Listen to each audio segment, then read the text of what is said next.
President. Bigyan mo si Mr. President.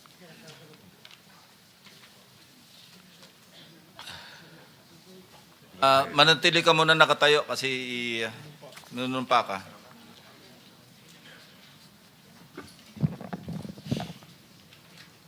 Raise your right hand. Yeah. Do you swear or affirm to tell the truth, the whole truth, and nothing but the truth in this proceeding? Yes, sir. Salamat. Take your seat, please. You may proceed. You may continue. Salamat po, Mr. Chair. Mr. Gutesa, kanina ako'y nagpapaliwanag para ipakilala kita. Narinig mo yung aking sinabi. Yes, Your Pwede mo Honor. bang i-confirm na kung ano yung sinabi ko ay yung nangyari kahapon? I confirm, Your Honor. Salamat po. At ngayon po ay hawak ko nga ang inyong sinumpaang salaysay na nung draft ito ay binasa ko. Ganun din nga po at wala namang pagbabago. At gusto ko lamang pong sabihin ninyo na mayroong pirma sa ibabaw ng pangalang Orly Regala Gutesa. Kayo po ba ang nagpirma nito? I confirm, Your Honor. At gaya po ng sinabi nyo sa akin kahapon, voluntaryo ninyong ginawa ito at wala namang namilit sa inyo. At katotohanan yan, ako nga po ay ininyayahan nyo para makita ko yung inyong salaysay. Yes, Your Honor. Ito po ay pinanotaryo ninyo. Nakikita ko rin po. Totoo po ba itong notaryong ito? Totoo po, Your Honor. Okay. Ngayon, kayo na po ang magbasa para sa ganun ay marinig po ng buong kapulungan. Pwede po niyong basahin ang inyong salaysay. Maraming salamat, Your Honor. Mr. Chair, can he proceed? You may proceed. Ako po'y nagpapasalamat sa pagkakataong ito. Sa Senate Blue Ribbon Committee, Senador Ping Lacson, sir. At sa iba pang member na nandito po. Ako po si Orly Gutesa, may asawa, nasa tamang edad, Pilipino. Makatapos makapanumpa na ngayon sa umiiral na batas ay nagsasaad at naglalahad ng gaya ng mga sumusunod. Ako po ay lumabas upang magsalita sa isyu na ito. Bilang isang dating sundalo, inaalay ko ang aking buhay para sa ating bansa. Sa pagkakataong ito, nagdesisyon akong magsalita at maglabas dahil ayokong maging masama ang kinabukasan ng aking mga anak, apo ko sa darating na panahon. Ayoko pong naririnig ko at napapanood ko sa pagdinig ng Blue Ribbon Committee. At ngayon ko po napagdugtong-dugtong yung naging partisipasyon ko po sa anomalya at korupsyon na ginawa at lumalabas sa hearing na ito. Yung palang pera na binubuhat namin at dinedeliver mula sa masamang gawain na nagdulot ng baha na ikinamatay ng tao at imbes na gamitin ang pera sa edukasyon, medikal at programa na mapunta lamang pala sa bulsa ng mga politiko. Mabigat po sa akin magsalita dahil may pamilya ako. 4 ang anak ko, nag-aaral pa. May asawa ako at nangangalaga sa aking mga anak at marami akong kasama sa operasyon na may kinalaman sa ibabahagi ko sa inyo. Nagtatrabaho lang po kami ng mga kasama kong sundalo sa Philippine Marines. Huwag sana isipin na aking mga kasama na nagtatraidor ako. Ako sa aming trabaho at pinagsamahan dahil pare-parehas kaming may pamilya at gusto lang naman naming ayusin ang kinabukasan ng bawat isa. Wala akong iniisip na kapahamakan para sa kanila, bagkos ang gusto ko lang maayos ang kinabukasan ng bayan at lahat kami. Noong December 5, 2004, na-hire ako bilang security consultant sa Ako Bicol Party List or AKB kay Congressman Saldico. At nasimula ng duty ko kay Congressman Saldico. Bawat umaga, nagre-report ako sa BGC sa Horizon, sa Bonifacio Global City, kung saan nakatira si Kong Saldico. Tuwing may duty at detailed ako sa basura, it means itong basura, ito yung box ng pera na pinag-uusapan natin sa kasalukuyan. Mr. Gutesa, mag-stick ka lang sa binabasa mo. Huwag ka nang nag-a-adlib. Ay, Kung ano yung nandito, basahin mo lang. Yes, Your Honor. Tuwing may duty detail ako sa basura, pumupunta kami sa 28 Ladybug Corner, Dragonfly, Valle Verde 6, Pasig City.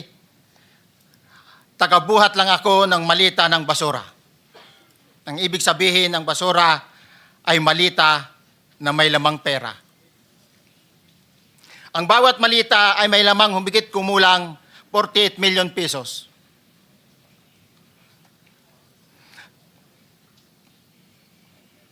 Ang bawat malita ay may post-it na nakadikit na nakasaad kung magkano ang laman ng bawat malita. Tuwing may duty detail sa basura, may pumupunta na tao na magdi-deliver ng basura at nire-receive ni John Paul Estrada at Mark Tiksay.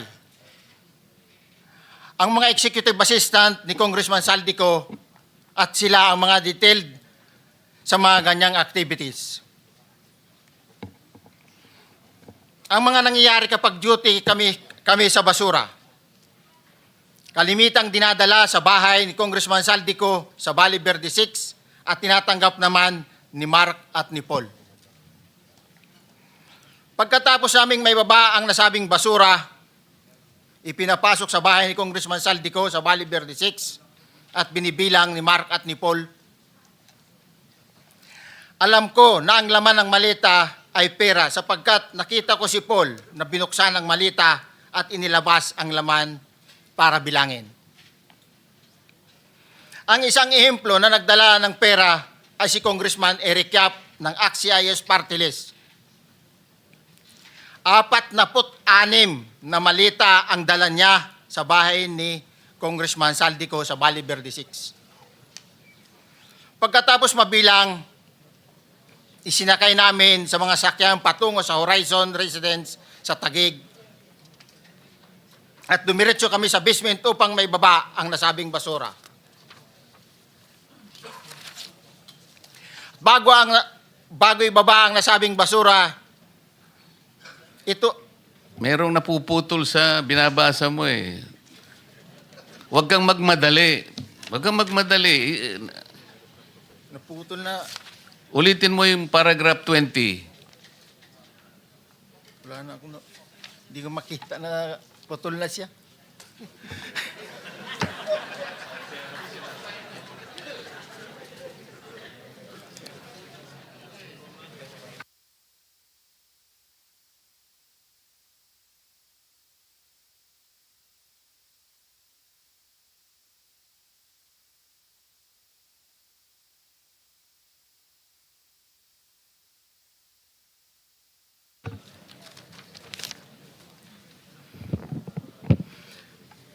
Pagkatapos, mabilang ang sinasakay namin sa mga sakyang patungo sa Horizon Residence, Taguig. Pagdating sa Horizon Residence, dumidiretso kami sa basement upang maibaba ang nasabing basura at dalhin sa unit ni Congressman Saldico sa 56th floor sa nasabing lugar kung saan siya nakatira. Bago ibaba ang nasabing basura, ito ay bawas na. Halimbawa, nag-akyat kami ng 46 na malita. Ibababa lamang namin ay 35 malita para i-deliver sa bahay ni House Speaker Martin Romualdez sa 42 McKinley Street, Taguig. Ang labing isang malita ay naiwan sa taas ng 56th floor sa Horizon Residence. humigit kumulang 3 beses ako mismo ang nag-deliver ng basura sa bahay ni Congressman Saldico, sa Horizon Resident at sa mga bahay ni Speaker Romualdez sa 42 Mackenzie Street, Taguig. Mas maraming pagkakataon na nagde-deliver kami ng basura sa bahay ni Speaker Romualdez at sa bahay ni Congressman Saldico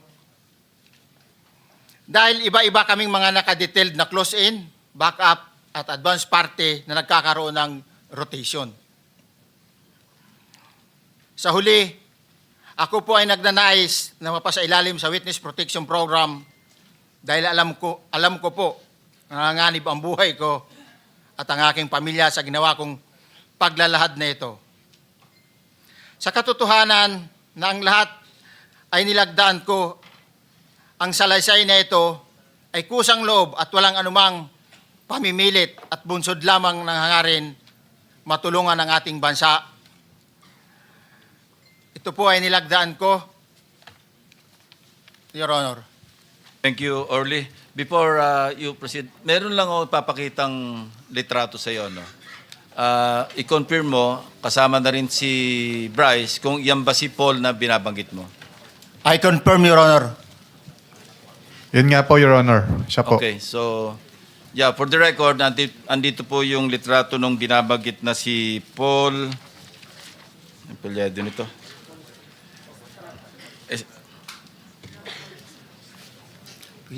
John Paul Estrada, di ba? Yes, Your Honor. Oh, sige. Thank you very much. You may continue, Senator Marcoleta. Thank you, Mr. Chair. Mr. Gutesa, dito sa iyong paglalahad ay gumawa ka ng isang paghalimbawa. Inihalimbawa mo si Congressman Eric Yap, ngunit isang tagpo lang yun eh. Ikaw ay na-hire ni Representative Saldico, sabi mo rito, ay December 5, 2024 pa. Yes, Your Honor. Sa pagkakaalam mo, mga ilang beses kayong gumagawa ng bagay na ito. Ibig sabihin, yung pagdi-deliver ng pera, sa natatandaan mo, gaano kadalas ang pagdi-deliver? Kasi ang ginawa mo kanina ay isang example lang. Pwede mo bang ipaliwanag? Your Honor, minsan kasi pag-duty kami, na ang actual ko na delivers talaga sa bahay ni Congressman Romualdez is 3. Tapos pag may duty kami, nagkakaroon ng detailed. Minsan namumonitor ko doon sa group chat namin, may basura tayo deliver. Minsan namumonitor ko siya is 3 times a week ang delivery doon sa Forbes, sa bahay ni Kong Romualdez. Yung pera minsan nanggagaling lang doon sa Horizon sa taas, ibinababa. Tapos may detail lang na tao, namumonitor ko naman sa GC namin. Kaya nalalaman ko yung movement ng tropa, kung ano yung sinasabing basura ng delivery. Your Honor. So yung delivery o yung movement ng tropa nagaganap average 3 times a week. 3 times a week, Your Honor. Nagsimula noong December 2024. Yes, Your Honor. Hanggang ngayon ba ay naglilingkod ka pa kay Representative Saldico? Sa kasalukuyan po ay nag-resign po ako noong August 5, itong taon po na ito. So, maliwanag ba ang ibig mong sabihin para sa kapulungan ito ay nag-a-average ng 3 beses sa loob ng 1 linggo ang pagdi-deliver ng pera kay Representative Saldico at tuloy-tuloy naman doon sa bahay ni former Speaker Martin Romualdez sa ganong rate, ganong beses, 3 beses sa loob ng 1 linggo. Yes, Your Honor. Magmula December 2024 hanggang ikaw ay mag-resign noong August 2025, this year. Yes, Your Honor. Mr. Chair, Senator Marcolita, short Yes, interjection. with the permission of Senator Marcoleta. Thank you, may proceed. Mr. Chair. May maibigay ka ba na pangalan? Kasi ang sinasabi mo lang ngayon, as far as you're concerned, during ikaw ay nagdo-duty, nagro-rotation basis yung duty, So pag wala ka, absent ka, iba ang nagdo-duty, iba rin ang nagtatanggap sa pera at nagdi-deliver. Am I correct? Senator De La Rosa, may I just remind you na isang follow-up. Pero kung gusto mo ituloy at pahig si Senator Marcoleta, naka-charge sa oras niya yung mga susunod na tanong. Okay? Okay lang. Okay lang. Sige, boss. May- Nangiram meron lang pa naman namang- ako sa iyo. Go ahead. Meron ka pa namang 4 na minuto pa mahigit yan. Yes, sir. So, sige. Very quick lang. So, pag hindi ka duty, may ibang nag-deliver ng pera kay Saldico at kay Speaker Romualdez.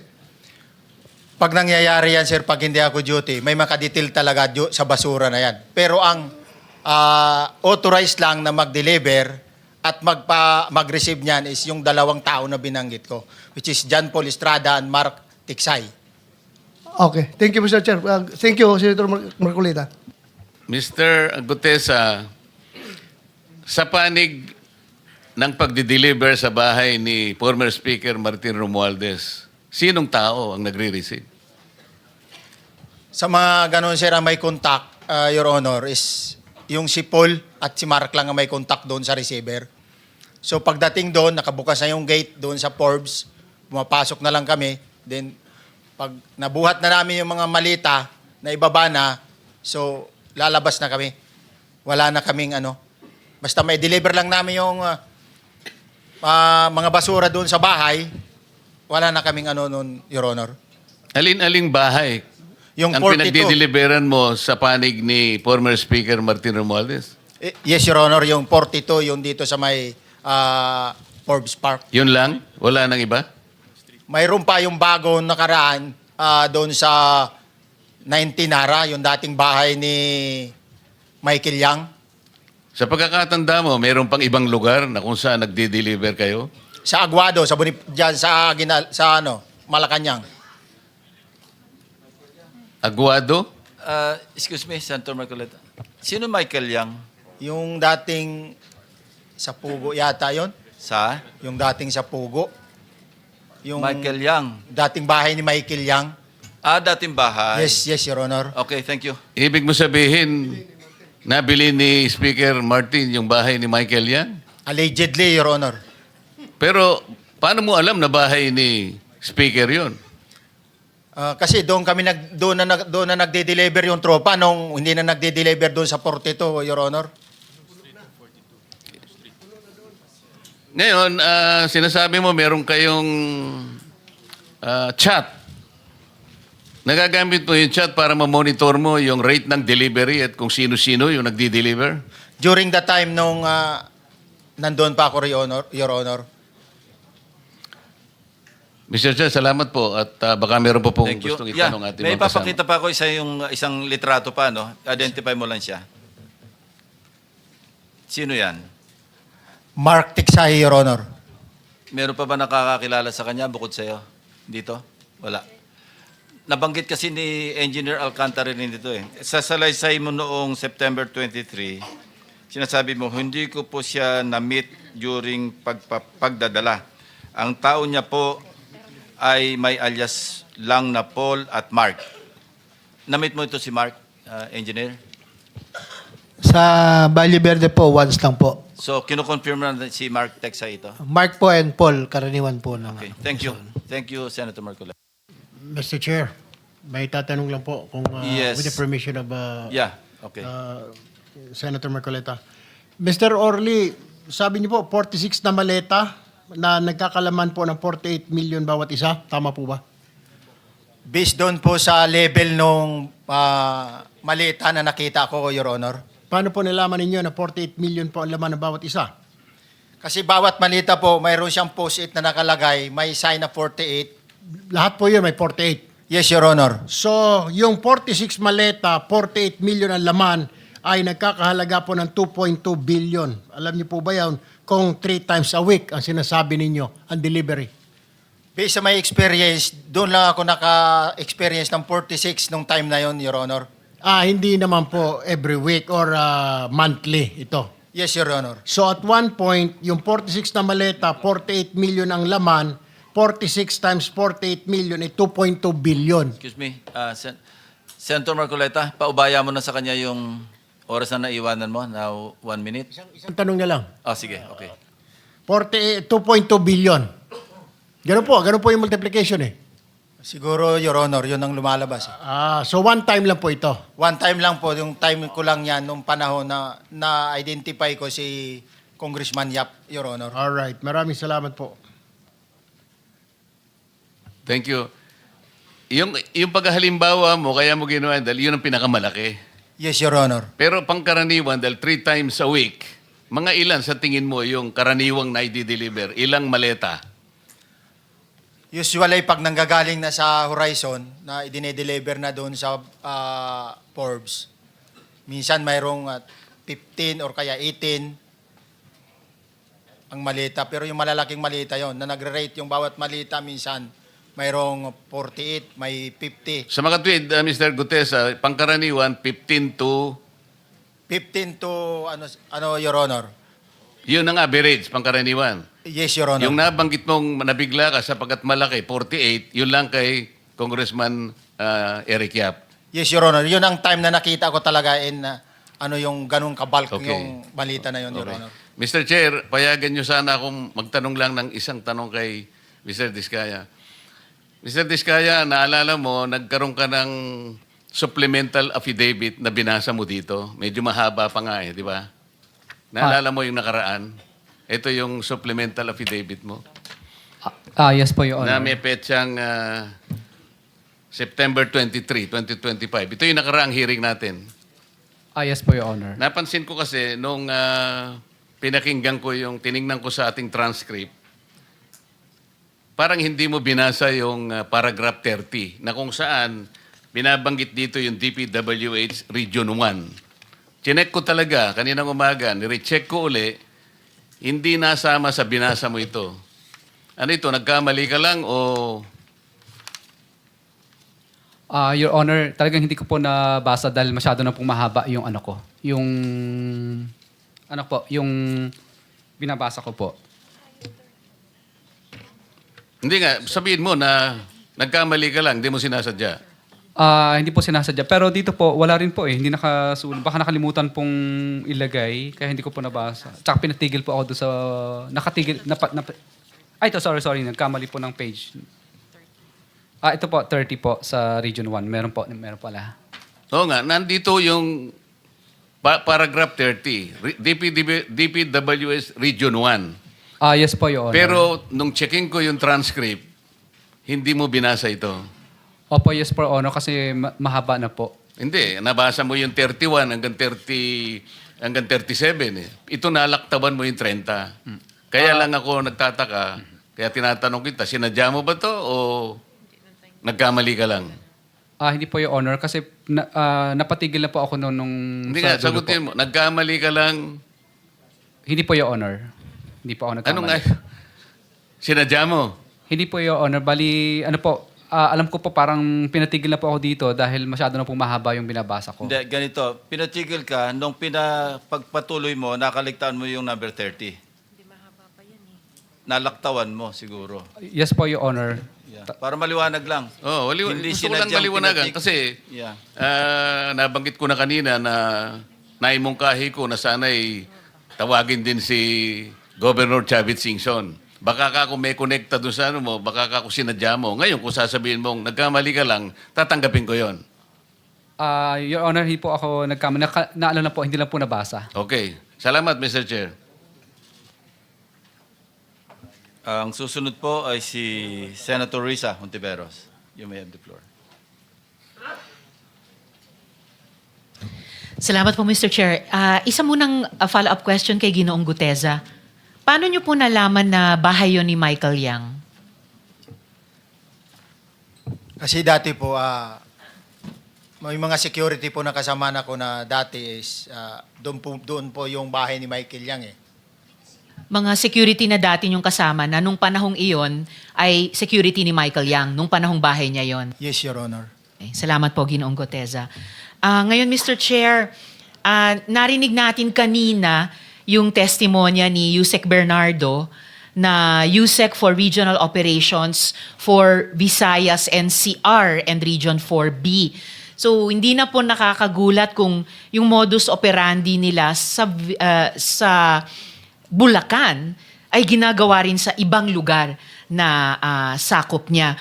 So, tuloy ko po yung pagtatanong tungkol sa ghost projects dito sa NCR, particular sa Quezon City. Mabuti pong marinig mula sa DPWH na inaaksyonan na rin ng department ang mga opisyal nito sa ibang lugar. Kasama sina NCR Regional Director Gerard Opulencia at sina QC District Engineers Johnny Protesta at Arturo Gonzalez. Gusto ko pong balikan